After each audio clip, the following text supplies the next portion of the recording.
Hi, everyone. My name is Deanna Clark with the Clark-Esposito law firm, and I have the pleasure of interviewing Bill Cameron today with 3Comply.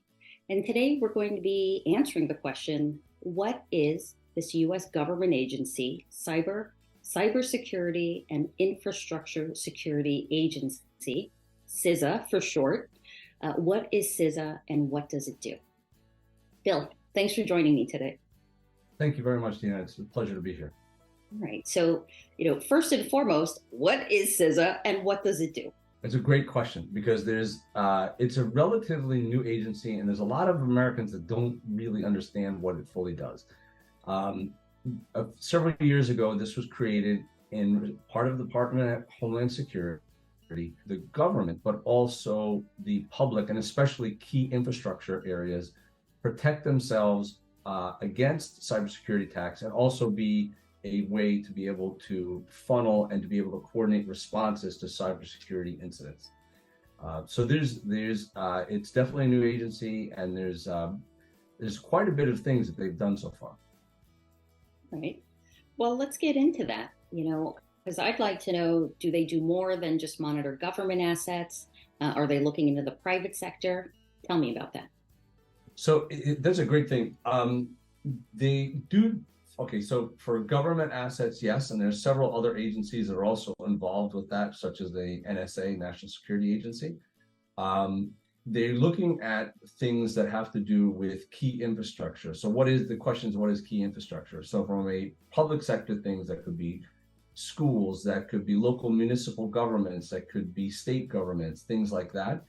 And from a private sector aspect, these are things that have to do with critical infrastructure having to do with the country. It includes things such as pipelines, gas lines, marine terminals, transit hubs, things like that, as well as things that, for example, if a company manufactures something or is part of something that is, food distribution, production of electricity.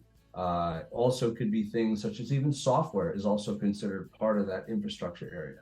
So they have certain services that they provide for both. And in general, they also have a lot of things that are educational for the rest of the country as a whole and how to even just families protect themselves better. Wow. Okay. So they run the gamut of everybody, basically. They have a very large scope. Yes. Wow.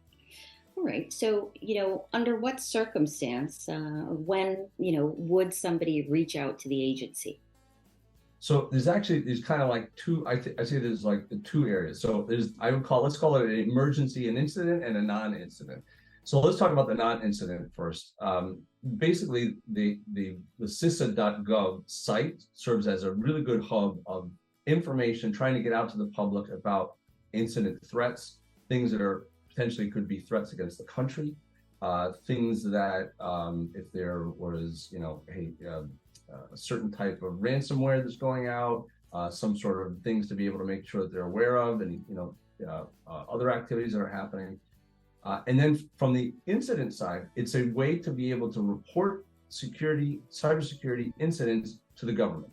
And that could be both, it could be both as a private individual that you're reporting, or it could be from a entity that's being protected, and it's a way of getting the information in, and it's now becoming an even better way to be able to disperse that information to the relative other agencies that might be in support of a security incident or might help, such as the FBI or other groups. Well, this is a great segue into my next question, which is what types of cybersecurity, cyber risks would CISA be notified about? So that is a great question, and it does run the gamut because there's quite a bit of things that are out there. They're getting involved with things that, again, ransomware attacks, things that there's known vulnerability. That's another proactive thing that they do, is that if there's a vulnerability, they will make sure that information gets out and gets dispersed, and there's some vehicles to be able to doing that. So if folks have antivirus or something in the background, there's an awful lot of those things that have been captured. They help get the distribution of those things that are used to identify those. And the tools that we all use, for example, virus or something like that, uses those things to recognize what to hunt for. And they also, if there's any kind of other types of incidents that may affect a particular business, we'll help manage those as well. Wow. All right. So, we recently did an interview related to CMMC, which is the Cybersecurity Maturity Model Certification. And I wanted to ask, does that tie in at all with CISA or not really? That's an interesting question. So the answer is yes. There is and I think the biggest impact has to do with incident reporting. There's a lot of things that CISA does. There's a lot of things that they do for education, things like that as well. So there's definitely a lot of information that they're really helpful for. But there is, if somebody has, for example, a DoD contract or they're a sub of a sub of a sub, especially if they're not what they call a cleared facility, they may not be under a contractual obligation to report it directly to the DoD, but yet they still have to report the incident. CISA is being used as that central hub to be able to report incidents if they have not had that other vehicle to report to the DoD.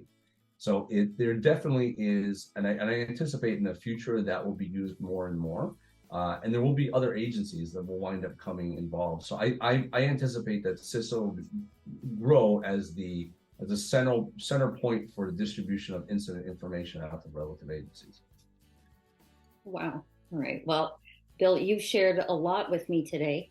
The obvious next question is, where can I learn more? Does CISA offer trainings? How can, folks get more information?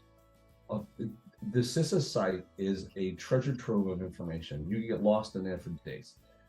There's definitely all kinds of different training, and it's training from everything from very beginning things to people who are working in industry, how to better protect your industry. And some things are only cybersecurity, but some things are also broader scope.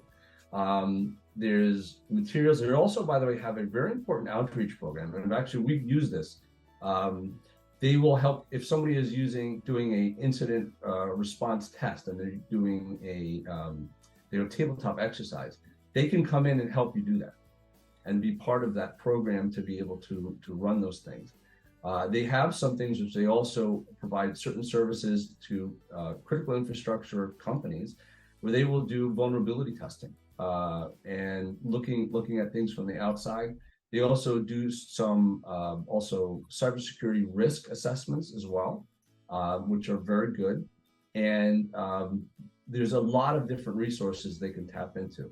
And also the other thing is that every region in the United States within CISA is divided up into region, has at least one person who is an expert, who is the main coordinator, and they have people that will work with you to get those solutions in place. Well, that's terrific. At our firm, we work with a lot of government agencies. Most don't have that level of industry and or community outreach. Never mind the trainings. I took a look at their trainings on their website, from chemical related to active shooter, they're really expanding and tackling many ways to help our country. So absolutely, and they do a great job. I've had a great experience with our regional person. He's absolutely awesome, a lot of very good, dedicated people behind the scenes. So, with respect to the trainings or them coming in and helping with anything, what are the costs involved? Actually, they're free. These are free is good, right? And they do an excellent job, and you have to schedule it with them. But yeah, these things are free. So they're trying to make it available so that the country is better protected. Wow, fantastic. Well, thank you, Bill, for taking the time to do this interview with me today. Thank you very much for having me. This is great. And for those of you watching, 3Comply, they help companies in highly regulated industries. They provide them with consulting, implementation, and software solutions. And you can reach out to them. You can learn more about them at their website at 3comply.com. You can also call them at 401-252-1800, or you can send them an email at comply@3comply.com. Again, my name is Deanna Clark with the Clark-Esposito Law Firm. You can also reach out to us with any questions.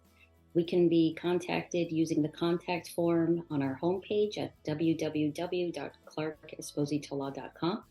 You can also call our office at 917-546-6997, or you can send us an email at contact@clark-espositolaw.com. Thanks for tuning in. Subscribe and click the bell icon so you'll be the first to know when we upload a new video. Check out our playlist if you want to see more of our videos, and comment below and introduce yourself. We'll see you soon.